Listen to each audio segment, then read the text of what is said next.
ઓમ. બધા ટટાર બેસી ઊંડો શ્વાસ લઈ 3 વાર પરમપિતા પરમાત્માનું નિજ નામ ઓમકાર ધ્વનિ કરશું. ઓ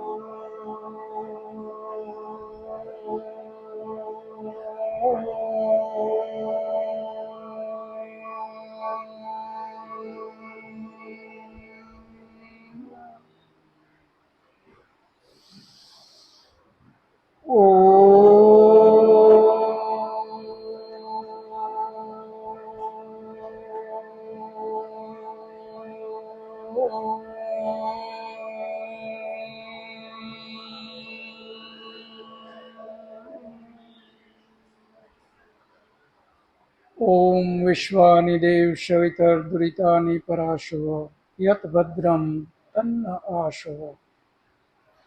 હે પરમપિતા પરમાત્મા, તું મારી અંદર રહેલા દુર્ગુણ દુર્વ્યસન એ બધાને મારાથી કોસો દૂર કરી દે. અને હે દયાળુ, જેનાથી મારું કલ્યાણ થાય, જેનાથી મારી આત્મિક ઉન્નતિ થાય એવા સદ્ગુણોથી તું મને ભરી દે. ઓમ. આજે વૈદિક સભાનું આ 4થી કક્ષા છે. 3 કક્ષા આપણે કરી, આજે 4થી કક્ષા શરૂ થાય છે. શરૂઆતમાં આપણે જેમ દર વખતે વેદના નામ એ બધા જે યાદ કરીએ એમ આજે પણ યાદ કરી લઈએ. 4 વેદના નામ: ઋગ્વેદ, યજુર્વેદ, સામવેદ, અથર્વવેદ. 4 એમના ઋષિમુનિ: અગ્નિ ઋષિ, વાયુ ઋષિ, આદિત્ય ઋષિ, અંગિરા ઋષિ. એના 4 વિષય: જ્ઞાન, કર્મ, ઉપાસના, વિજ્ઞાન. એ 4 વેદમાં મંત્રોની સંખ્યા 10,552 મંત્ર, 1975 મંત્ર, 1875 મંત્ર, 5,977 મંત્ર. એના પછી 4 વેદના 4 ઉપવેદ: આયુર્વેદ, ધનુર્વેદ, ગંધર્વ વેદ અને અર્થવેદ. આ 4 ઉપવેદ. એના 4 બ્રાહ્મણ ગ્રંથો: ઐતરીય બ્રાહ્મણ ગ્રંથ, શતપથ બ્રાહ્મણ ગ્રંથ, તાંડેય બ્રાહ્મણ ગ્રંથ અને ગોપથ બ્રાહ્મણ ગ્રંથ. એના પછી 6 એના અંગ: શિક્ષા, કલ્પ, નિરુક્ત, જ્યોતિષ, છંદ અને વ્યાકરણ. આ 6 એના અંગ છે. ત્યાર પછી આવશે 6 એના ઉપાંગ, જેને આપણે દર્શનશાસ્ત્ર પણ કહીએ છીએ. યોગ દર્શન, સાંખ્ય દર્શન, વૈશેષિક દર્શન, ન્યાય દર્શન, મીમાંસા દર્શન, વેદાંત દર્શન. જેમાં મીમાંસા દર્શન એને પૂર્વ મીમાંસા પણ કહે અને વેદાંત દર્શનને ઉત્તર મીમાંસા કહે છે. એ જ રીતે વેદાંત દર્શનનું ત્રીજું નામ છે બ્રહ્મસૂત્ર.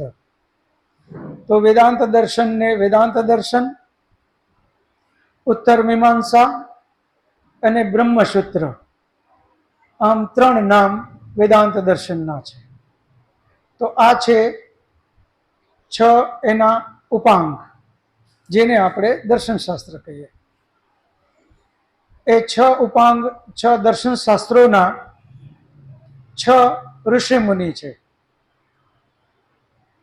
યોગ દર્શન પતંજલિ ઋષિ, સાંખ્ય દર્શન કપિલ ઋષિ, વૈશેષિક દર્શન કણાદ ઋષિ, ન્યાય દર્શન ગૌતમ ઋષિ, મીમાંસા દર્શન જૈમિની ઋષિ અને વેદાંત દર્શન વ્યાસ ઋષિ. આ 6 દર્શનના 6 અલગ અલગ ઋષિ મુનિ છે. એ જ રીતે ઉપાંગ પછી 11 ઉપનિષદ આવે છે. આપણા ઋષિ મુનિઓએ જે માન્યતા આપી છે એવા 11 ઉપનિષદ છે. ઓમ જોઈએ તો આજની સંખ્યામાં ઘણા અલગ અલગ લોકોએ ઉપનિષદ બનાવ્યા, એની સંખ્યા તો ખૂબ વધારે છે, પરંતુ ઋષિ મુનિઓએ જેને માન્યતા આપી એવા ઉપનિષદ 11 ઉપનિષદ છે. જેમાં મુખ્ય ઉપનિષદ ઈશાવાસ્ય ઉપનિષદ. એ મુખ્ય એટલા માટે છે કારણ કે એ વેદનો જ એક અધ્યાયનો ભાગ છે. આપણા યજુર્વેદ છે એનો 40મો અધ્યાય મનુષ્ય જીવન માટે ખૂબ જ ઉપયોગી હોય. આપણા ઋષિ મુનિએ એ 40મા અધ્યાયને અલગ કરી એનું નામ ઉપનિષદ આપ્યું ઈશાવાસ્ય ઉપનિષદ. એ ઈશાવાસ્ય ઉપનિષદ નામ એટલા માટે આપ્યું કારણ કે એમની પહેલા જ મંત્રની શરૂઆત જ ઈશાવાસ્યમ ઇદમ સર્વમ શબ્દોથી થાય છે, એટલે એનું નામ જ આપી દીધું ઈશાવાસ્ય ઉપનિષદ. તો પહેલો ઉપનિષદ ઈશાવાસ્ય ઉપનિષદ, કેનો ઉપનિષદ, કઠો ઉપનિષદ, પ્રશ્ન ઉપનિષદ, મુંડકો ઉપનિષદ, માંડુક્યો ઉપનિષદ, ઐતરીય ઉપનિષદ, તૈતરીય ઉપનિષદ, બૃહદારણ્યક ઉપનિષદ, શ્વેતાશ્વતરો ઉપનિષદ અને છાંદોગ્યો ઉપનિષદ. આ આપણા 11 ઉપનિષદ છે. સ્વામી દયાનંદ સરસ્વતીજીએ વેદ શીખવા માટે એક સિલેબસ આપ્યો અને એમાં એમણે એમ કીધું કે જેમને વેદ શીખવા છે એમણે પહેલા ઉપનિષદ ભણવા. ઉપનિષદ પછી દર્શન શાસ્ત્રો આગળ આગળ જતા જતા છેક વેદ સુધી આપણે પહોંચી શકીએ. તો આ વેદનો આપણો સિલેબસ છે. હવે આગળ આપણે વાત કરી એમ વેદની અંદરમાં 3 તત્વને આપણે નિત્ય માનીએ છીએ. એ 3 તત્વ કયા કયા? જી હેમંતભાઈ, બહુ સરસ. 3 તત્વ છે આત્મા, પરમાત્મા અને પ્રકૃતિ. આ 3 તત્વને વેદની અંદરમાં નિત્ય કીધેલા છે. નિત્યનો અર્થ શું થાય? જે ક્યારે પહેલી વાર આવ્યું નથી, યાની બન્યું નથી અને કોઈ દિવસ એનો છેલ્લી વાર વહી જશે, યાની વિનાશ થઈ જશે, આવું શક્ય નથી. યાની જે આદિ નથી અને જેનો અંત નથી, જે અનાદિ છે અને આ બાજુ અનંત છે, એને આપણે નિત્ય ગણીએ, એને આપણે નિત્ય કહીએ. તો નિત્ય વેદની અંદરમાં 3 તત્વને કીધા. એક પરમાત્મા, બીજો જીવાત્મા અને ત્રીજું પ્રકૃતિ. જેમાં પરમાત્મા એ એક જ છે, જ્યારે જીવાત્માઓ અનેક છે, અસંખ્ય છે. જ્યારે પ્રકૃતિ જે છે એ પણ નિત્ય છે. જેમાં 2 તત્વ જે છે એને આપણે ચેતન કહીએ છીએ અને એક તત્વને આપણે જળ કહીએ છીએ. 2 ચેતનની અંદરમાં પરમાત્મા ચેતન છે અને જીવાત્માઓ ચેતન છે, જ્યારે પ્રકૃતિ છે એ જળ છે. જળની ડેફિનેશન આપણે કરી. હજી જળને આપણે ખૂબ સમજવું છે. ઘનશ્યામભાઈ, જળને જેટલું આપણે સમજશું એટલું આપણને વેદ સમજવામાં ખૂબ સહેલા પડશે. જળ અને ચેતનનો બરાબર આપણે ભેદ સમજી જાશું તો આપણને વેદના સિદ્ધાંતો સમજવામાં ખૂબ સહેલા પડશે. તો જળ માટે આપણે ડેફિનેશનો કરી ફરી પાછું આજે રિપીટ કરીએ. હેમાણી સાહેબ, જળ માટેની આપણી પહેલી ડેફિનેશન શું? જેને સુખ દુઃખનો અનુભવ નથી. જેને સુખ દુઃખનો અનુભવ નથી, એક. બીજું, જેમાં તર્ક વિતર્ક કરવાની શક્તિ નથી, આ બીજું. ત્રીજું, જે નિર્ણય લઈ શકતું નથી, આ ત્રીજું. એમ જળ માટે આ જેટલું નથી એ બધું જ પાછું લાગુ કોને પડે? ચેતનને. તો ચેતનમાં આ બધું જ છે. સુખ દુઃખનો અનુભવ તો ચેતનને છે, જળને નથી. તર્ક વિતર્કની શક્તિ ચેતનને છે, જળને નથી. નિર્ણય કરવાની શક્તિ ચેતનને છે, જળને નથી.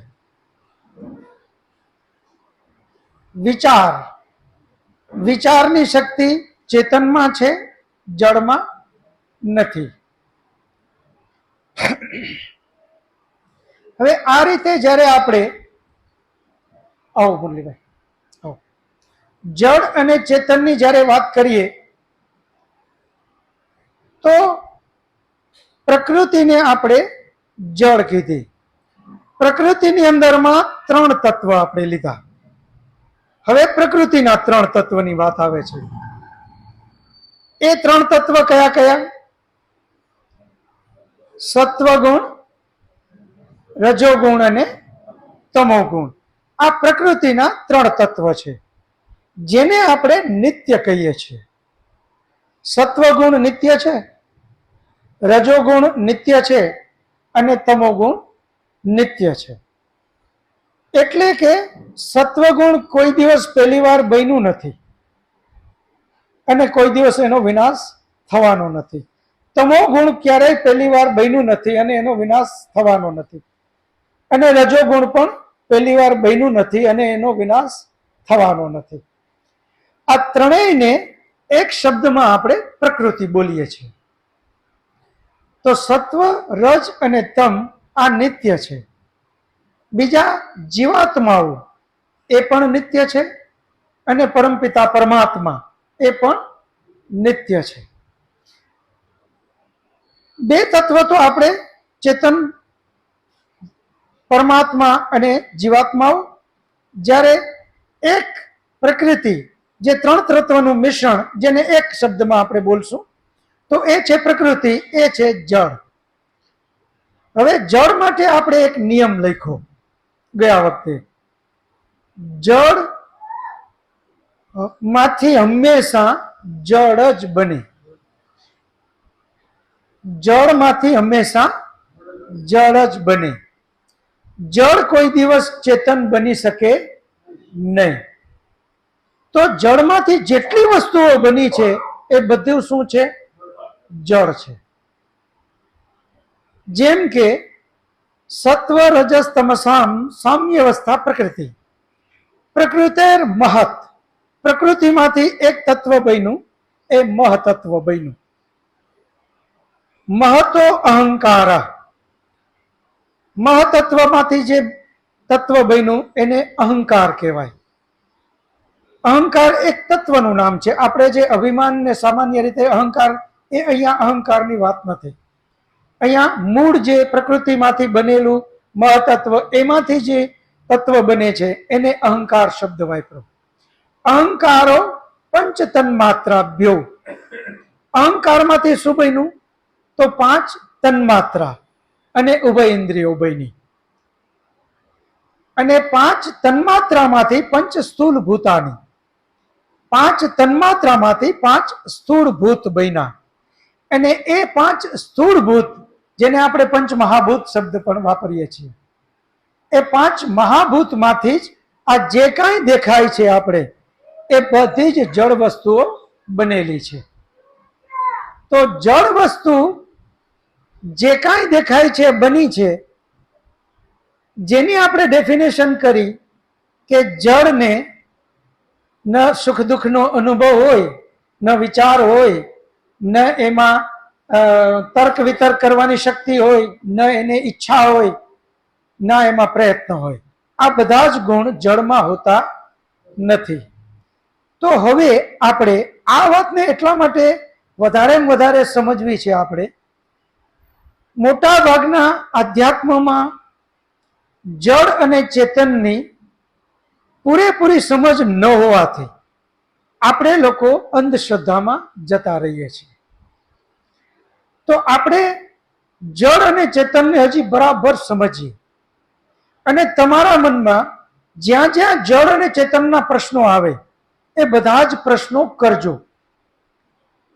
નહીતર એ પછી આપણી અંદરમાં શંકા જ્યાં સુધી રહેશે ત્યાં સુધી આપણે આધ્યાત્મમાં આગળ નહીં જઈ શકીએ. તો જળની અંદરમાં આપણે સામાન્ય રીતે એક નાની નાની વાતને સમજવાનાથી પછી ઉપર ઉપર જઈએ. જેમ કે એક નાનકડી લોખંડની ગોળી, જેને આપણે બાળકો રમતા હોય એટલો સાઈઝ, એ લોખંડની ગોળી એ જળ છે કે ચેતન? જળ છે કે ચેતન? બધાનો અવાજ આમ ક્લિયર આવી જાય એવું કરજો, એટલે ખ્યાલ આવે કે હા જળ બરાબર સમજાઈ ગયું. એ લોખંડની ગોળી જળ. હવે એ ગોળીને આપણે અગ્નિથી બરાબર ગરમ કરીએ, એકદમ ગરમ કરીએ, એટલી જ સુધી ગરમ કરીએ કે જાણે ઓગળવાની તૈયારી હોય, ધગધગતો અંગારો બની જાય. તો અગ્નિ શું છે? એ જળ છે કે ચેતન? જળ. એ ગોળી જળ છે, અગ્નિ પણ જળ છે. એટલે આપણે એ અગ્નિ જળ દ્વારા જળને ગરમ કરી શક્યા. હવે એ જે ગોળી છે એમાંથી પછી અગ્નિ હટાવી લઈએ, તરત જ આપણે હાથ દેવા જઈએ તો શું થશે? દાજી જશું. હવે એને ગરમ કરનારો જે વ્યક્તિ છે એ અડવા જશે તો દાજશે કે એ નહીં દાજે? દાજે. કોઈ વિદ્વાન અડવા જાય તો દાજે કે ન દાજે? દાજે. કોઈ ચોર અડવા જાય તો દાજે કે ન દાજે? દાજે. હવે વિદ્વાન અડે છતાં દાજે અને ચોર અડે તોય દાજે. આનું શું કારણ? કારણ કે એ જે અગ્નિ ધગધગતી ગોળી જે છે એ શું છે? જળ છે. એનામાં એ બુદ્ધિ નથી અથવા તો વિચાર કરવાની શક્તિ નથી કે મને વિદ્વાન અડવા આવ્યો છે કે મને ચોર અડવા આવ્યો છે, મને જેને ગરમ કર્યો છે એ અડવા આવ્યો છે કે મને કોઈ બહારનો માણસ અડવા આવ્યો. આવી એનામાં વિચાર શક્તિ નથી, કારણ કે એ જળ છે. જળને આવી કોઈ બુદ્ધિ હોય નહીં, એટલે એને જે કોઈ અડે તો એ બધાને દજાડે. હવે એક જે ગોળી છે 1 કલાક, 2 કલાક, 4 કલાક, 1 દિવસ પછી ઠંડી થઈ જશે ને, કારણ કે એનામાં જે અગ્નિ દ્વારા જે શક્તિ મળી ગરમીની, એ શક્તિ ધીમે ધીમે ધીમે ધીમે એની વપરાઈ જશે અને પછી છેલ્લે ઠંડુ થઈને શાંત થઈ જશે. આ જ સાઈઝને આપણે થોડી મોટી સાઈઝમાં, બોલની સાઈઝમાં ગણીએ, જે ક્રિકેટનો બોલ હોય એવડી સાઈઝ હોય અને ગરમ કરીએ તો એ આ નાનકડી સાઈઝ કરતા વધારે સમય ગરમ રહેશે, કારણ કે એનામાં એ જે શક્તિ ગરમીની આવી એ વધારે સંગ્રહિત થઈ અને પરિણામે એ વધારે સમય સુધી ગરમ રહેશે. એના કરતા મોટો ફૂટબોલ જેવડો બોલ, અને ફૂટબોલ જેવડો બોલ, પ્લીઝ પાછળ કોઈ વાત નહીં કરીએ, આપણે બિલકુલ વાત નહીં કરીએ, નહીતર તરત જ ધ્યાન મારું ડિસ્ટર્બ થશે. આપણે મોટો ક્રિકેટનો બોલ લીધો, એને ગરમ કર્યો, એના પછી આપણે મોટો ફૂટબોલનો બોલ, એને આપણે ગરમ કરીએ. એના પછી એક રૂમ જેવડો લોખંડનો બોલ, એને ગરમ કરીએ. હવે તમે વિચાર કરો, એક આખો બિલ્ડિંગ જેવડો લોખંડનો બોલ બનાવ્યો અને એને એટલો બધો ગરમ કર્યો કે એમાંથી નકરી આગ નીકળવા માંડી. હવે એ તરત ઠંડુ નહીં થાય, એની અંદરમાં વધારે પ્રમાણમાં અગ્નિ છે એ સંગ્રહિત થઈ છે. એટલે કલાક બે કલાક કે એકાદ બે દિવસમાં નહીં, અમુક દિવસો સુધી ચાલશે.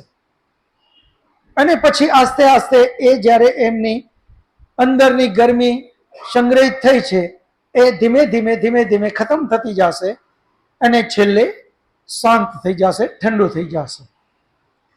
હવે એ ધગધગતો જે આપણે રૂમ જેવડો ગોળો બનાવ્યો એ એટલો બધો ગરમ છે કે એની બાજુમાં જાય તો પણ આપણે દાજી જાય, અડવાની જરૂર નહીં પડે. કારણ કે આપણે, તમે બધા જાણો છો કે આપણે હોળીની અંદરમાં હોળી પ્રગટે ત્યારે નજીક સુધી રહીએ, પણ જેમ જેમ હોળીનું રૂપ મોટું થતું જાય એટલે પછી તો બાજુમાં જાય તોય આપણે દાજીએ.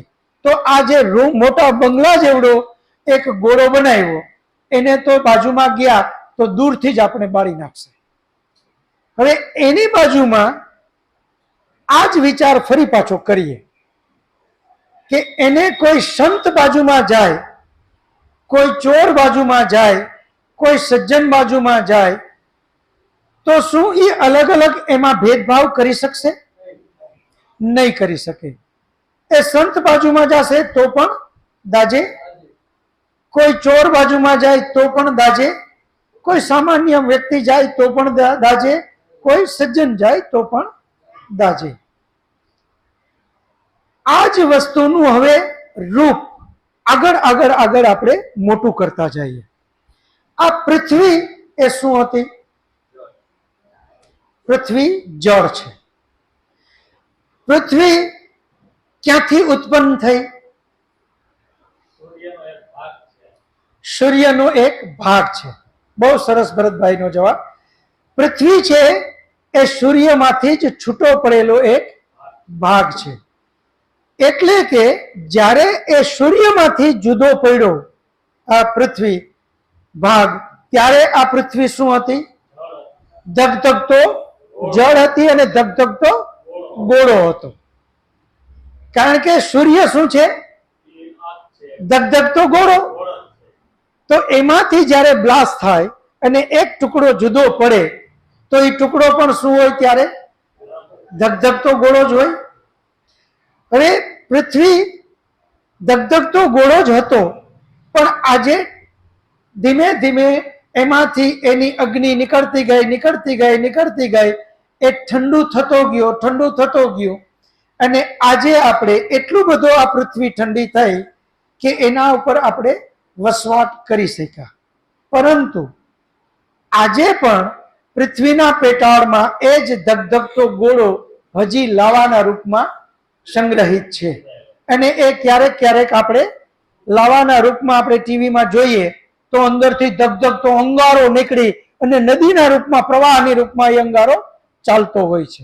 એ આપણે બધા કોઈએ રૂબરૂએ જોયો હોય, કોઈએ ટીવીમાં પણ જોયેલું છે.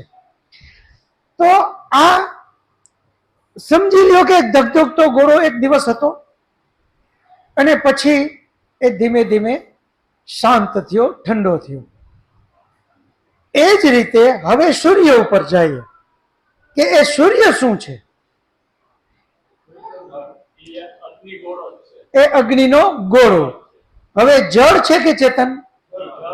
જળ છે. જળ શું કામે છે?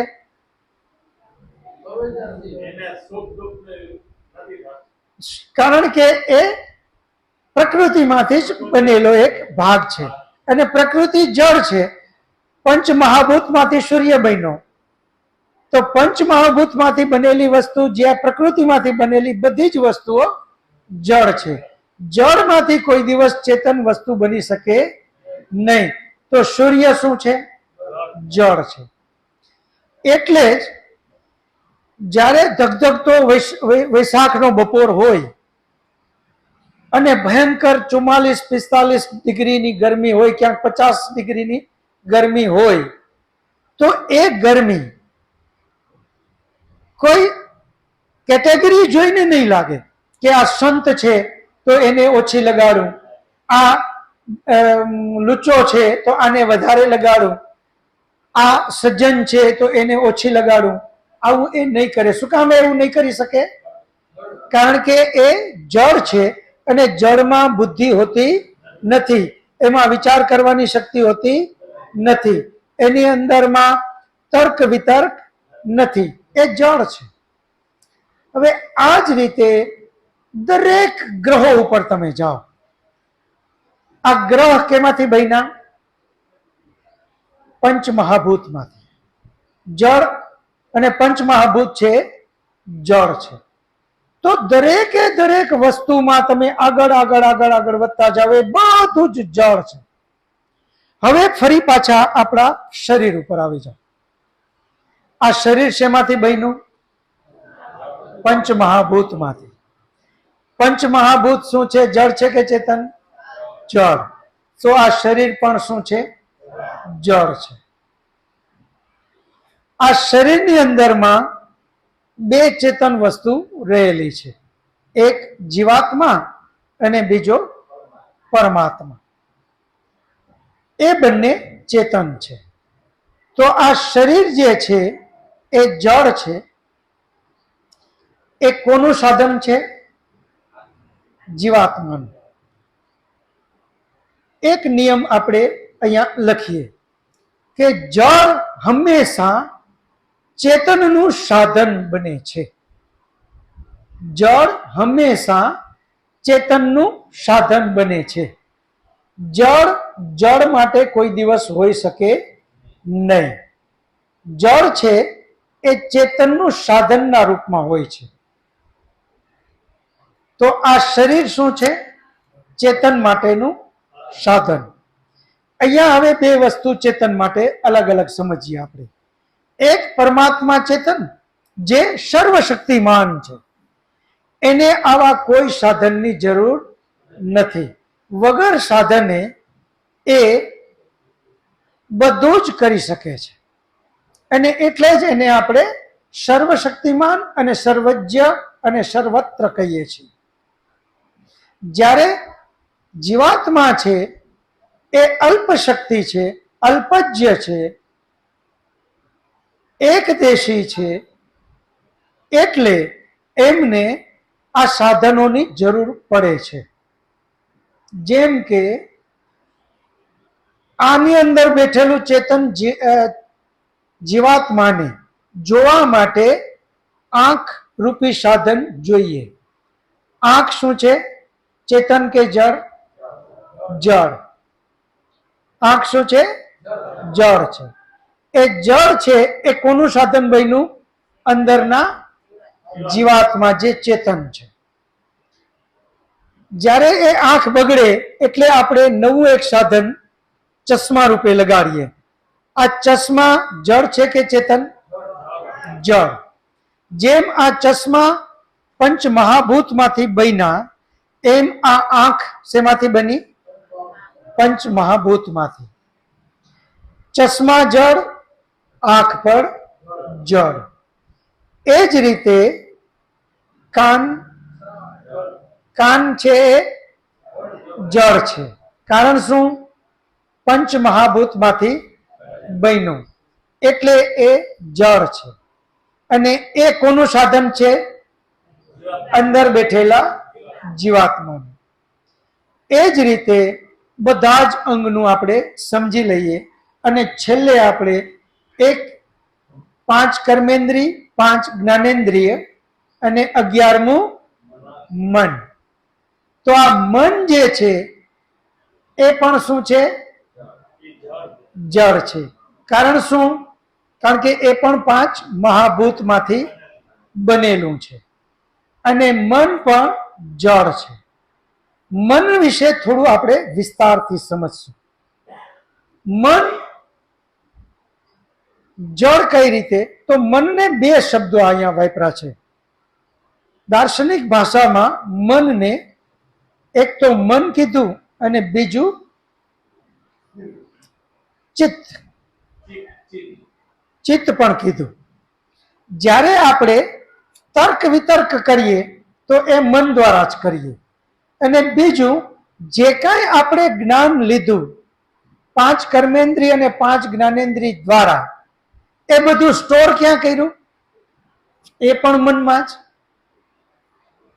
ક્યાં કર્યું?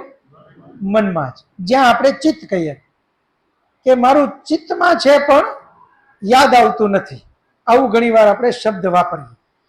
તો મનના બે કામ છે, તર્ક વિતર્ક કરવા અને અંદર સંગ્રહિત જે કાંઈ જોઈએ છે એનું સંગ્રહ કરવું. આ બે કામ મન દ્વારા છે. હવે અહીંયા આપણે આ બે જે વસ્તુ સંગ્રહિત થાય છે એ કઈ રીતે? તો જેમ એક કોમ્પ્યુટરની અંદરમાં એક હાર્ડ ડિસ્ક હોય છે.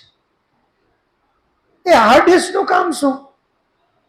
તો જે કાંઈ પ્રોગ્રામ આપણે એની અંદરમાં સ્ટોર કરી દઈએ એ પછી ગમે ત્યારે આપણે પાછા બહાર કાઢી શકાય. એ હાર્ડ ડિસ્કની અંદર સ્ટોર કર્યા વગરનું બીજું કાંઈ તમે બહાર નહીં કાઢી શકો.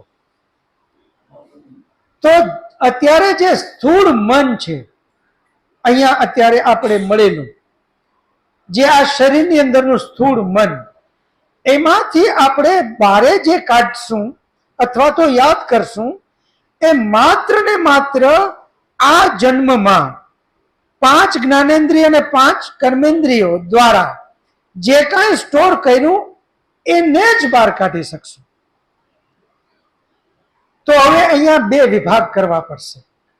એક સૂક્ષ્મ ભાઈ સ્થૂળ શરીર અને સ્થૂળ જે પંચમહાભૂતમાંથી બન્યું એ મન, એના 5 જ્ઞાનેન્દ્રિય અને 5 કર્મેન્દ્રિય એ અલગ, જે સ્થૂળ છે, જે જળ છે. અને એક સૂક્ષ્મ એ પણ જળ છે પણ આના સિવાયનું 5 મહાભૂતની આગળનું શરીર, જેને આપણે સૂક્ષ્મ શરીર કહીએ છીએ. આ શરીર કયું થયું? સ્થૂળ શરીર, જળ. જળ તો સૂક્ષ્મ શરીર પણ જળ છે, પણ અહીંયા આપણે સ્થૂળ શરીર શબ્દ વાપરશું. જેમાં જેમ કે આંખ તો એ સ્થૂળ શરીરનું એક અંગ, એમ અહીંયા આપણે 5 જ્ઞાનેન્દ્રિય એ પણ સ્થૂળ શરીરની સાથે છે. જેમ કે મન એ પણ સ્થૂળ શરીર સાથે. સ્પર્શ કરવા માટે ત્વચા એ પણ સ્થૂળનો ભાગ. બીજું આપણે સાંભળવા માટે કાન, જોવા માટે આંખ, સ્પર્શ કરવા માટે ત્વચા. આમ અલગ અલગ આપણે મળમૂત્રના દ્વાર, આ બધા જ જે છે એ બધા આ અંગો આપણા સ્થૂળ શરીરો માટે છે. અને એ જ રીતે બીજું એક શરીર છે એ સૂક્ષ્મ શરીર છે. અને એ સૂક્ષ્મ શરીરમાં પણ 5 જ્ઞાનેન્દ્રિય, 5 કર્મેન્દ્રિય અને સૂક્ષ્મ મન એ એમાં પણ છે. સૂક્ષ્મ શરીરમાં જ્યાં આપણે સંસ્કારના રૂપમાં એમાં સંગ્રહિત થાય છે બધું. અહીંયા આપણે એ જેમ છે એમ જ સંગ્રહિત થાય. જેમ કે એક ગુલાબ જાંબુ આપણે ખાધું તો ગુલાબ જાંબુનો ટેસ્ટ આપણી જીભા દ્વારા આપણે લીધો, અને એ જીભા દ્વારા આપણે જે ટેસ્ટ લીધો એ વળી પાછો આપણે યાદ કરવો હોય તો જીભમાં તરત એ ટેસ્ટ આવશે. એનું વર્ણન આપણે એટલું કદાચ નહીં કરી શકીએ, પણ આપણે ખબર છે કે એનો ટેસ્ટ શું છે. તો જે 5 જ્ઞાનેન્દ્રિયો દ્વારા અને 5 કર્મેન્દ્રિયો દ્વારા જે આપણે કરીએ છીએ અથવા લઈએ છીએ એનું એક તો પહેલા 5 કર્મેન્દ્રિયને અલગ નામ લખી લઈએ. 5 કર્મેન્દ્રિયમાં કયા કયા નામ આવશે? કોને યાદ છે? 5 કર્મેન્દ્રિય. પહેલું તો હાથ, આ કર્મેન્દ્રિય છે. બીજા પગ એ કર્મેન્દ્રિય છે. ત્રીજું મોઢું, મોઢું એ કર્મેન્દ્રિય છે, યાની ખરેખર તો આપણી જીભ, જેના દ્વારા આપણે આ બધો સ્વાદ લઈએ, એ કર્મેન્દ્રિય છે. 3, ચોથું અને પાંચમું મળમૂત્રના દ્વાર, આ કર્મેન્દ્રિયમાં આવ્યા. એ જ રીતે હવે 5 જ્ઞાનેન્દ્રિય. 5 જ્ઞાનેન્દ્રિયમાં કયું કયું જેના દ્વારા જ્ઞાન આપણે લઈએ છીએ? આંખ, કાન, નાક, ત્વચા અને સ્વાદ. આ થયા કર્મેન્દ્રિય. આ બધાનું પાછું એક હેડ, એ છે મન. જો મન એટલું બધું શ્રેષ્ઠ છે કે મન જો આપણું આ કર્મેન્દ્રિય અને જ્ઞાનેન્દ્રિયની સાથે નહીં હોય તો આપણી કર્મેન્દ્રિય અને જ્ઞાનેન્દ્રિય કામ નહીં કરે. એટલે 11મું વિશિષ્ટ અંગ પરમાત્માએ આપ્યું. ઘણીવાર આપણે જોતા હોઈએ અને આપણી નજરની સામે કોઈક નીકળી જાય, એને એમ કે મારી સામે જોવે, પણ આપણે કોઈ ગહન વિચારમાં હોઈએ, એ હાથ ઊંચો કરશે તો પણ આપણને ખબર નથી. આંખ દ્વારા જોવા હોવા છતાં એ આપણને દેખાતું નથી. શું કામે? કારણ કે મન જે છે એ આપણી ઇન્દ્રિયની સાથે નથી, એટલે માટે એ આપણે દેખાતું નથી. તો મન એ વિશિષ્ટ એક અંગ છે અને એ એટલું બધું વિશિષ્ટ છે કે મનને આપણે દરેક જગ્યાએ લગાવવું પડશે. અને એ સ્થૂળ મન છે. આ જે કાંઈ જ્ઞાનેન્દ્રિય, કર્મેન્દ્રિય, આ બધું જે કંઈ લીધું એ આપણે સ્ટોર ક્યાં કરીએ છીએ? મનમાં. તો આ જન્મમાં જે કાંઈ ખાધું, પીધું, ટેસ્ટ કર્યો, જોયું, સાંભળ્યું, આ બધું જ સ્ટોર ક્યાં થાય છે? મનમાં. આ બધું સ્થૂળ અને જળ હોવાથી એ આત્માની સાથે ક્યાં સુધી રહેશે? મૃત્યુની અંતિમ ઘડી સુધી. જેવું મૃત્યુ થયું અને આત્મા આ શરીરમાંથી ગયો એટલે આ મન, અહીંયા ઇન્દ્રિયો, આ બધું જ અહીંયા સ્થૂળ છે એટલે અહીંયા રોકાઈ જશે. પરંતુ એક સૂક્ષ્મ શરીર એ એની સાથે જશે અને એ એટલું સૂક્ષ્મ છે કે જેને આપણે કોઈ મશીન દ્વારા, કોઈ વસ્તુ દ્વારા આપણે જોઈ શકીએ નહીં અથવા અનુભવ કરી ન શકીએ. એ આત્માની કન્ટિન્યુ સાથે જાય છે. એમાં આ બધું જે કંઈ આ જન્મ દરમિયાન આપણે જોયું, સાંભળ્યું, જ્ઞાન લીધું, એ બધું જ સંસ્કારના રૂપે એ શરીરમાં જાય છે.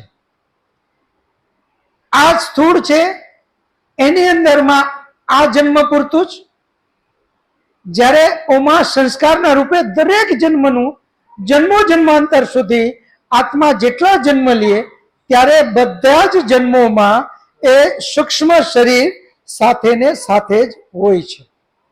એ પણ જળ છે, આ શરીર પણ જળ છે. આ શરીર જળ હોવાથી, આ શરીરની અંદરમાં સ્થૂળ બધા અંગો હોવાથી, ઇન્દ્રિયો હોવાથી ગયા જન્મનું આપણે કંઈ પણ યાદ કરી શકતા નથી. શું કામે? કારણ કે આ જે અત્યારે મન મળ્યું છે એ દરેક શરીર વખતે નવું મન મળે છે. એ દરેક શરીર વખતે નવું મન મળે છે. એટલે આ અત્યારે જે આ શરીરમાં જે સ્ટોર છે એ આ શરીર પૂરતું જ આમાં સ્ટોર છે. જ્યારે આગળનું જે બધું સ્ટોર છે એ સંસ્કારના રૂપે સ્ટોર છે. હવે સંસ્કારના રૂપે સ્ટોર અને આ જન્મના રૂપમાં જે કંઈ જ્ઞાન લીધું એને એ જે સ્ટોર છે એમાં ભેદ શું? એનો ભેદ એટલો છે જેમ કે આપણે કોઈ મીઠાઈ કોઈ એવી જગ્યાએ કંઈક બને છે વિદેશની અંદરમાં, એ મીઠાઈ આપણે ક્યારેય ખાધી જ નથી. એ મીઠાઈને ક્યારેય આપણે જોઈ જ નથી, તો આપણે એના વિશે કલ્પના કરી શકશું? નહીં કરી શકીએ. એ જ રીતે આપણે કોઈ એવા વ્યક્તિ છે જેનું ઘર આપણે જોયું નથી, જેના વિશે આપણે કંઈ સાંભળ્યું પણ નથી, તો એના ઘર વિશે આપણે કંઈ કલ્પના કરી શકશું? નહીં. કારણ શું? તો કે આપણે એ જોયું પણ નથી, આપણે એના વિશે કંઈ સાંભળ્યું પણ નથી, નથી ટીવીમાં જોયું, નથી રૂબરૂ જોયું. એટલે એમની આપણા જે આ સ્થૂળ મન જે છે પંચમહાભૂતમાંથી બનેલું, એના અંદરમાં આપણે એનું કંઈ પણ જ્ઞાન નાખેલું નથી. એટલા માટે એ વસ્તુ વિશે આપણે કાંઈ વિચારી નહીં શકીએ, આપણે કાંઈ એનું દ્રશ્ય યાદ પણ નહીં કરી શકીએ. આ થયું આ સ્થૂળ પંચમહાભૂતમાંથી બનેલું મનની વાત.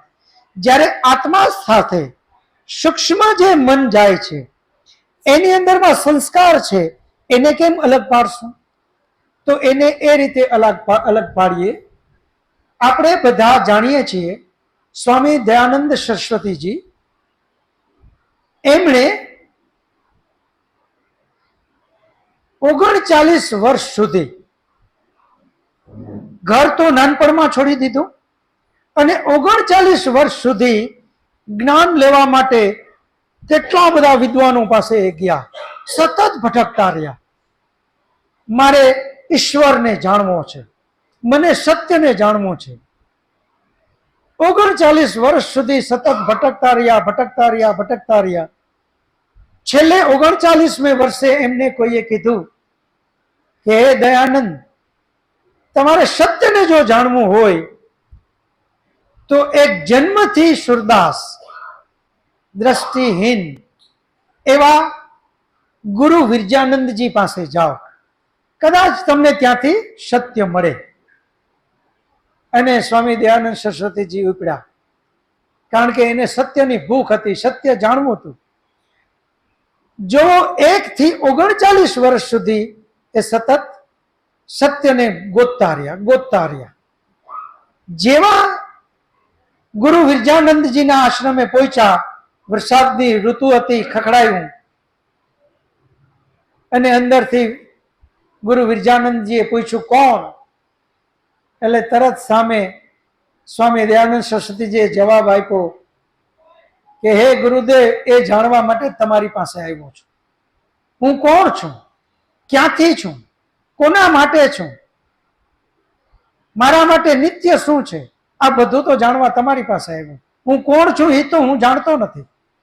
અને જેવો એવો જવાબ દીધો કે હે ગુરુજી, હું કોણ છું એ જાણવા જ તમારી પાસે આવ્યો.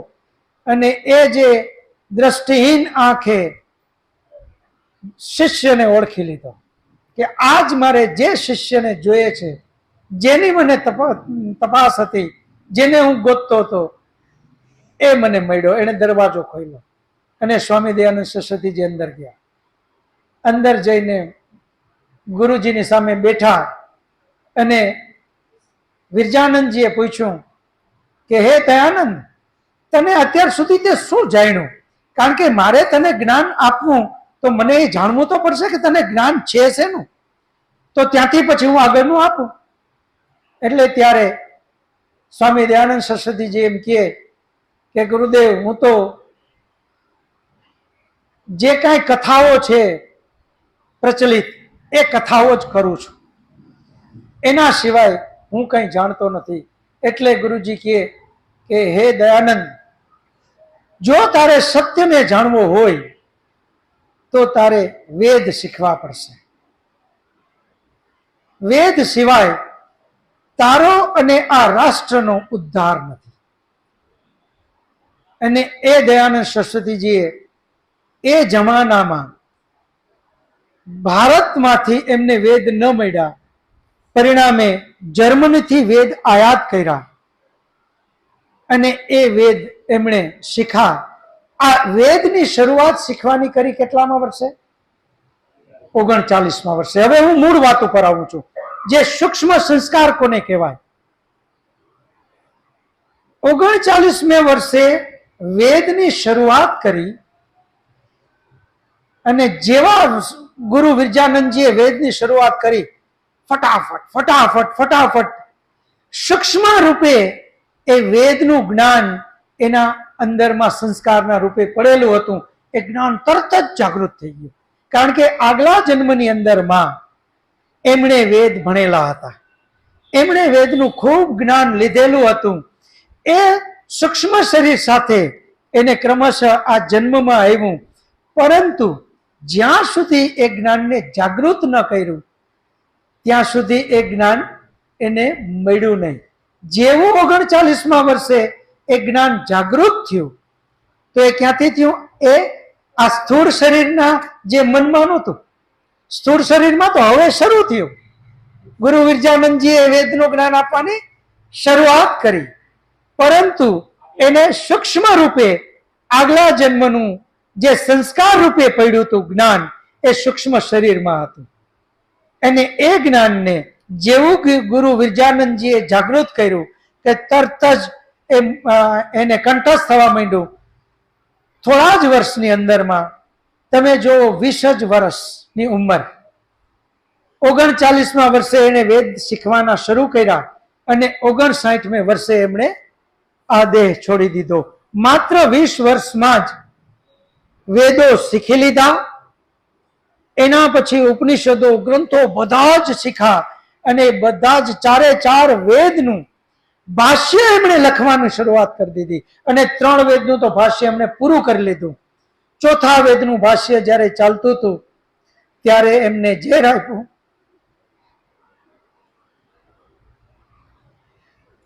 અને પરિણામે એમણે આ દેહ છોડવો પડ્યો. તો વિચાર કરો કે 20 જ વર્ષમાં જેમણે 4 વેદનું જ્ઞાન લઈ લીધું, એના પછી એમણે આવા મહાન ગ્રંથોનું ભાષ્ય પણ કરી લીધું અને એના પછી એમણે પોતે કેટલા બધા વેદ માટેના ગ્રંથો લખ્યા, જેમાં ઉપનિષદ સત્યાર્થ પ્રકાશ એ એમનો મુખ્ય ગ્રંથ આપણે બધા જ જાણીએ છીએ. સત્યાર્થ પ્રકાશ કયો, ઋગ્વેદાદી ભાષ્ય ભૂમિકા કયો, આવા અનેક ગ્રંથોની એમણે રચના કરી. અને એટલી હદ સુધી કે આર્ય સમાજની સ્થાપના કરી અને ભારત વર્ષની અંદરમાં ફરી પાછા ખૂણે ખૂણે સુધી વેદ પહોંચાડવાનું મહાન કાર્ય એમણે કર્યું. તો મૂળ મારી વાત ફરી પાછો આવું કે આ શરીરની અંદરમાં એક સ્થૂળ મન, જેમાં આપણે જે કાંઈ જોઈએ, જે કાંઈ ખાઈએ, જે કાંઈ પીએ, જે કાંઈ સાંભળીએ, એ બધું જ સ્ટોર થાય. એ આ સૂક્ષ્મ જળ શરીર, અને એ જળ શરીર પંચ મહાભૂતમાંથી બનેલું મન, એમાં આ બધું સ્ટોર થાય છે. જ્યારે આત્માના જન્મ જન્માંતરના જે બધા સંસ્કારોના રૂપે એ બધું જ સૂક્ષ્મ શરીરમાં સ્ટોર થાય છે. અને સૂક્ષ્મ શરીરની અંદરમાં જે સ્ટોર થાય એ આપણા દરેક જન્મ વખતેનું આગળ ચાલે છે. આજે આપણે જળ, ચેતન, સૂક્ષ્મ, સ્થૂળ, સૂક્ષ્મ આ બધાના વિશે હવે 10 મિનિટ બાકી રહી છે, તો ફરી પાછા આપણે કંઈ ને કંઈ પ્રશ્નો લઈએ આજે કોઈનો, જેથી સમય આપણો ઓછો બગડે. અને પ્રશ્ન કરજો જ. હરેશભાઈનો પ્રશ્ન એ છે કે પુનર્જન્મ આપણે જે વાત કરીએ એમાં સત્યતા કેટલી? તો પુનર્જન્મ વેદમાં પણ લખેલો છે અને એને પ્રમાણોથી સિદ્ધ પણ કરી શકાય. જેમ કે આપણે બધા જ જાણીએ છીએ કે બધાનું જ્ઞાન એક સમાન નથી. હમણાં જ આપણે અહીંયા સ્વામી દયાનંદ સરસ્વતીજીની વાત કરી. વિરજાનંદજી પાસે જ્ઞાન લેવા તો અનેક લોકો ગયા હશે, પરંતુ એમની પાસે આગળના જે એમણે જન્મો લઈ ચૂક્યા એનો અભ્યાસ એટલો નહીં હોય, જેથી કરીને વિરજાનંદજી જે વેદનું જ્ઞાન આપ્યું એ એમણે એટલું પૂરેપૂરું લઈ શક્યા નહીં. પરંતુ આગળના જન્મોમાં આ આપણે અંદાજ કરી શકીએ અને આ અંદાજ આપણો બિલકુલ સાચો આપણે સાબિત પણ કરી શકીએ. જો આગળના જન્મોમાં સ્વામી દયાનંદ સરસ્વતીજીએ વેદનું જ્ઞાન ન લીધું હોત તો વિરજાનંદજી કહે ફટાફટ એમણે આટલું બધું સમજાઈ પણ જાય, એ બધું એમના જીવનમાં આચરણમાં આવી પણ જાય, એવું બની શકે નહીં. એનું એક બીજું કારણ તમે જુઓ.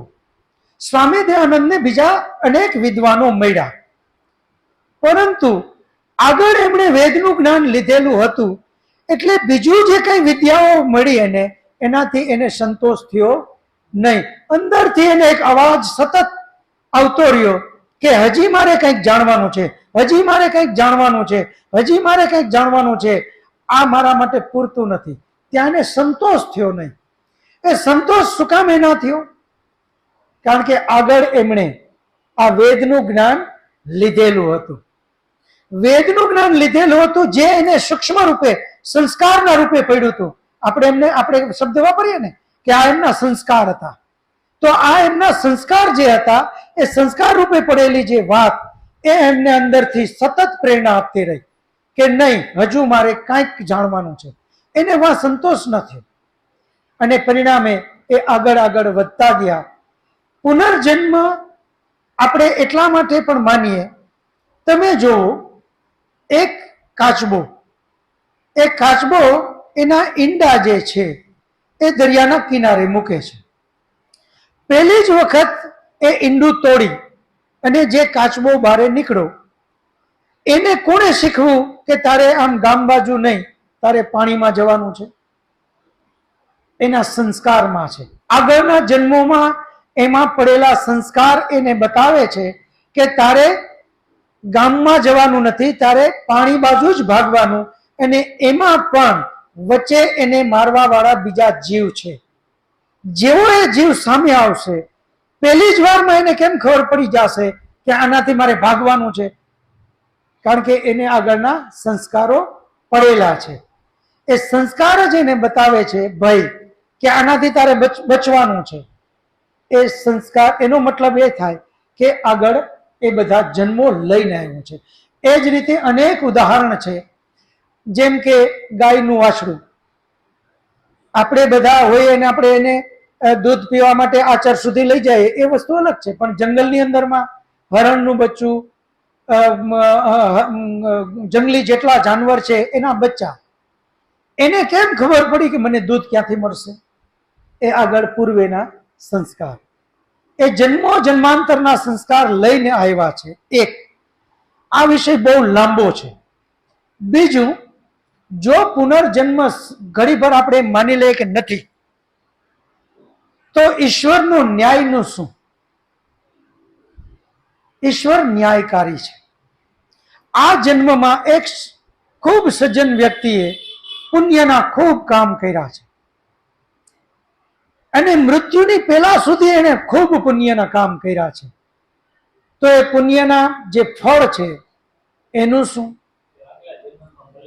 કારણ કે હવે પછી જે જન્મ લેશે ત્યાં એને એનું ફળ મળશે. એ જ રીતે એક પાપી, દુરાચારી, વ્યભિચારી વ્યક્તિ મૃત્યુની પહેલા જ એને ખૂબ મોટું પાપ કરી નાખ્યું, બહુ મોટું પાપ કર્યું. આખી જિંદગી તો પાપ કર્યા જ છે, પણ મૃત્યુ પહેલાય હજી તો પાપ કરીને ભાગ્યો ને એક વાહનમાં આવીને મરી ગયો. તો એ પાપ બધા જ જે એને કર્યા છે એના દંડ માટે શું? ત્રીજું, જો આપણે પુનર્જન્મ જ ન માનીએ તો એક મોટામાં મોટો પ્રશ્ન તો ઈશ્વર ઉપર એ લાગુ પડે કે આ બાકીના બધા જીવજંતુનું શું? એક કૂતરો બન્યો, જો એક જ જન્મ હોય તો એ કૂતરાનો વાંક શું? એક બહુ જ ગરીબીમાં જન્મો, એક બહુ અમીરના ઘરમાં જન્મો, તો આને ગરીબ બનાવવાનું કારણ શું? એક જ જન્મ હોય તો. અને આને અમીર બનાવવાનું કારણ શું? એકને રાજા બનાવે, એકને રંક બનાવે, તો ઈશ્વરની આખી ન્યાય વ્યવસ્થા જ ખોરવાઈ જશે. પુનર્જન્મ જો જે લોકો નથી માનતા એ લોકોને આ પ્રશ્ન આપણે કરીએ તો એની પાસે કોઈ જવાબ નથી. જ્યારે વેદ કહે છે કે પુનર્જન્મ છે અને એની પાસે આ બધા જવાબ પણ છે. એટલે આપણે પુનર્જન્મને તો માનવો જ પડશે. હા, અમુક લોકો પુનર્જન્મને માને છે, પરંતુ થોડીક ભૂલ કરે છે. એ એમ સમજે છે કે મનુષ્ય મનુષ્ય જ બને, કૂતરો કૂતરો જ બને, સિંહ સિંહ જ બને, વાઘ વાઘ જ બને, હરણ હરણ જ બને. ખરેખર આ વાત સ્થૂળ માટે કરેલી છે, પરંતુ ભૂલથી અજ્ઞાનતાથી એ લોકોએ આત્માને માટે લગાડી દીધો કે આત્મા મનુષ્યનો આત્મા મનુષ્યમાં જ જાય. હકીકત એવી આ લોકો વાત નથી કરતા. એમણે એમ કીધું કે જે જળ વસ્તુ છે, જેમ કે આ પંચમહાભૂતમાંથી બનેલું શરીર, મનુષ્યના શરીર પંચમહાભૂતમાંથી બન્યું, એના શરીર દ્વારા જે ઉત્પન્ન થશે એ માત્ર મનુષ્ય જ બનશે. ફક્ત જળ માટેની આ વાત છે, આત્મા માટેની આ વાત નથી. હરણ પંચમહાભૂતમાંથી બનેલું શરીર હરણનું, એ હરણમાંથી જે શરીરમાંથી જે બનશે એમાંથી હરણ જ બનશે. અને આપણે બધા જ સાક્ષી છીએ એના કે મનુષ્યના પેટે ક્યારેય કોઈ દિવસ બીજો કોઈ પ્રાણી આવ્યું નથી આવ્યું. હરણના પેટે કોઈ દિવસ બીજું કોઈ જન્મ લીધો નથી લીધો. મીંદડીના પેટે કોઈ બીજાએ જન્મ લીધો નથી લીધો. તો એ સ્થૂળ માટે છે માત્ર. પંચમહાભૂત માંથી બનેલું શરીર અને પંચમહાભૂતના જે રજ અને શુક્રમાંથી બને એ જળ છે, અને એ જળમાંથી જ જળ બનશે. તો એ ફક્ત શરીર માટે વાત લાગુ પડે છે. જ્યારે આત્મા એ તો ચેતન વસ્તુ છે, અને એ પરમાત્મા એ આત્માના કર્મ પ્રમાણે જ્યારે આ શરીર છોડે ત્યારે એના કર્મ પ્રમાણે એ બીજા શરીરમાં મોકલે. તો જળમાંથી જળ જ બને, અને પુનર્જન્મ આપણે બધાએ સ્વીકારવો જ પડશે. પુનર્જન્મ છે જ. હજુ કોઈને કાંઈ પ્રશ્ન હોય તો કરો. આવો.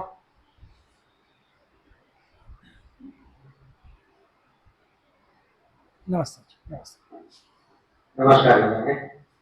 એક જાણવું છે જી કે વેદ છે, વેદ તો પુરાતનના છે, સૃષ્ટિના સર્જન વખતથી વેદ પેલા છે. બિલકુલ. એ ભારતમાં લખાયા છે કે જર્મનીમાં લખાયા છે? મારી એક જાણ છે. બીજું કે જો ભારતમાં જ લખાયેલા હોય તો ભારતમાં એ વેદનું અસ્તિત્વ વધી ગયું હતું કે અથવા તો જર્મની છે એ ભારતમાં એક અંગ હતો, એક ભાગ હતો કે રોકવું જોઈએ? જી બહુ સરસ. ભરતભાઈ માટે તાળીઓ પાડો. બહુ સરસ, ખૂબ સરસ પ્રશ્ન. થોડો વધારે વિસ્તારથી લાંબો એટલો સમય નથી, એટલે આને આપણે ક્રમશઃ રાખશું. અત્યારે ખાલી થોડુંક વાત કરું. વેદ એ સૃષ્ટિની શરૂઆતમાં પરમપિતા પરમાત્માએ 4 ઋષિ મુનિઓ દ્વારા આપ્યા. આને સંલગ્ન ઘણા બધા પ્રશ્નો આવશે, જેમ કે ઈશ્વર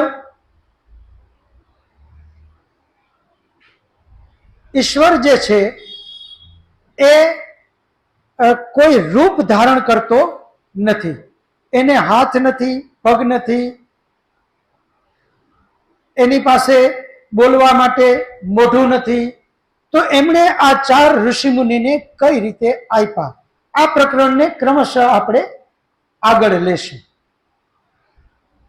વાત અત્યારે માત્ર વેદ પૂરતી એટલા પૂરતી કરીએ કે વેદ જે છે એ આ સૃષ્ટિની શરૂઆતમાં, યાની 1,96,08,53,125 વર્ષથી આ સૃષ્ટિ થઈ એ વખતે પરમાત્માએ 4 ઋષિ મુનિને આપ્યા. અને એ 4 ઋષિ મુનિને સંસ્કૃતમાં જ આપ્યા, કારણ કે એ વખતે જેને આપણે દેવનાગરી લિપિ જેને કહીએ છીએ એ માત્ર સંસ્કૃત જ ભાષા હતી. સંસ્કૃત સિવાય વિશ્વમાં એક પણ ભાષા નહોતી જ્યારે આ સૃષ્ટિની શરૂઆત કરી ત્યારે. તો સૃષ્ટિની શરૂઆતમાં પરમપિતા પરમાત્માએ વેદને આપ્યા, એની ઉત્પત્તિ આટલા વર્ષોથી થઈ. કઈ જગ્યાએ આપ્યા? તો આજનું સાયન્સ પણ માને છે કે જ્યારે આ સૃષ્ટિની ઉત્પત્તિ થઈ ત્યારે પૃથ્વીનો જે ભૂભાગ બન્યો, જ્યાં મનુષ્યો પેલા બન્યા, એ તિબેટ છે. એ સ્થળનું નામ છે શું છે? તિબેટ. અને એ ભારત વર્ષનો જ એક ભાગ છે. તો એ વખતે આખું વિશ્વ એક જ રાષ્ટ્રના રૂપમાં હતું અને એ હતું આર્યાવર્ત. તો એમ પણ આપણે નહીં કહી શકીએ કે વિદેશમાં કે આપણા દેશનો ભાગ, કારણ કે પૂરું બ્રહ્માંડ આર્યાવર્ત હતું. તો આ પૃથ્વી જે છે એ આર્યાવર્ત હતી. તો આર્યાવર્તમાં જ એ તિબેટમાં મનુષ્યો બન્યા, શરૂઆત ત્યાંથી થઈ. અને એટલે સંસ્કૃતમાં જ વેદ બન્યા અને તિબેટથી જ એમની શરૂઆત થઈ. એના પછીથી કાલાંતરે શું કામે આનો ભારતમાંથી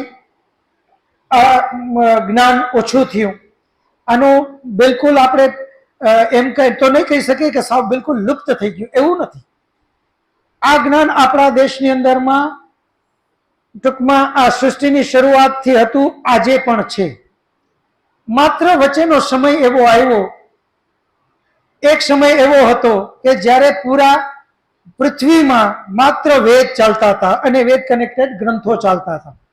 બધા જ વેદનું અધ્યયન કરતા હતા અને બહુ જ નીતિમત્તાથી બધા જીવતા હતા. પરંતુ કાલાંતરે એક સમય એવો આવ્યો કે જ્યારે વેદનું જ્ઞાન ખૂબ ઓછું થયું અને ધીમે ધીમે પાપાચાર વધ્યા, આસ્તે આસ્તે બીજા ગ્રંથો પણ વધ્યા, એ બધું વધ્યું. પણ વેદ ક્યારેય લુપ્ત થઈ ગયા એવું ક્યારેય બન્યું નથી. એ જ્ઞાન ત્યારે જે હતું આજે પણ એ જ છે અને આમ નામ પ્રવાહથી કન્ટિન્યુ ચાલતું જ રહે છે. તો તમારો પ્રશ્ન ખૂબ સારો છે. એ શું કામે, કઈ રીતે પરમાત્માએ જ્ઞાન ચાર ઋષિમુનિને કેમ આપ્યા? કારણ કે પરમાત્મા તો નિરાકાર છે, તો આત્મા પણ નિરાકાર છે. આને આપણે કઈ રીતે સામાન્ય બનાવશું એ આગળમાં. શાંતિ રે દે. ઓમ શાંતિ શાંતિ શાંતિ. સર્વેભ્યો નમઃ. સબકો સાદર નમસ્તે જી. બધા એકબીજાને નમસ્તે કરી લેશું. નમસ્તે નમસ્તે.